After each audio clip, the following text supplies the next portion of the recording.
Sa isang malayong lugar ay may isang bata na nagngangalang Jericho. Siya ay batang matatakotin at palagi siyang binubuli ng kanyang mga kaklase.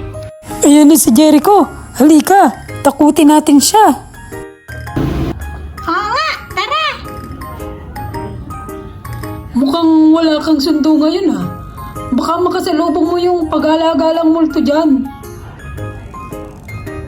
Oo nga, kakainin ng multo yung laman loob mo.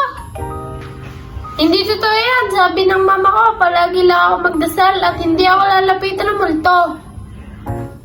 At nanakbo ang takot na si Jericho habang tawa naman ng tawa ang dalawang bully.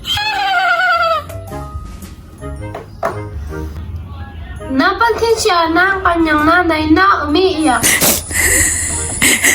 Oh, bakit ka naiyak? Tinakot ka na naman ng mga kaklase mo, no? Opo, sabi nila may mga kasalubong daw ako na multo. Di ba sinabi ko sa'yo, hindi totoo yun. Hayaan mo, lagi na kitang susunduin sa school at pagsasabihan ko mga kaklase mo. Sige, magdasal ka muna bago ka matulog. At niyakap siya ng kanyang nanay at agad din naman siyang kumalma. Nang gabi ding iyon ay nanaginip siya na masaya daw siyang naglalaro. Ang ganda talaga nitong bagong laruan ko.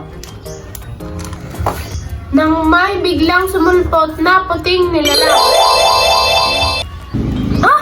At nagulat si Jericho habang nakatulala dahil biglang nagsasalita ito. Ako nga pala si Casper. Isa akong multo at gusto ko lang makipagkaibigan sa'yo. Multo! Huwag mong kainin ang laman loob ko! Hindi ako masama. Hindi ako nangangain ng laman loob. Gusto ko lang makipagkaibigan sa'yo. Multo? May pagkaibigan? Hindi ka nagbibiro? Oo, mabait akong multo. Dahil alam kong mabait ka, kaya ako nagpakita sa'yo. Gusto kasi kitang maging kaibigan. Nawala ang takot niya at napaglaro sa kanya si Casper. Yay! Ang ganda naman itong bagong laruan mo. Ginising siya ng kanyang nanay dahil tanghali na ay napasarap ang kanyang tulog. Tinanghali ka ng gising ngayon at mukhang maganda ang gising mo. Opo, nanay, kasi napanaginipan ko po si Casper, isang mabait na multo at naging magkaibigan kami sa panaginip. Tama yan.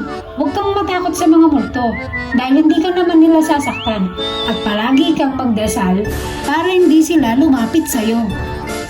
Mula nga noon ay hindi na natakot pa si Jericho sa multo.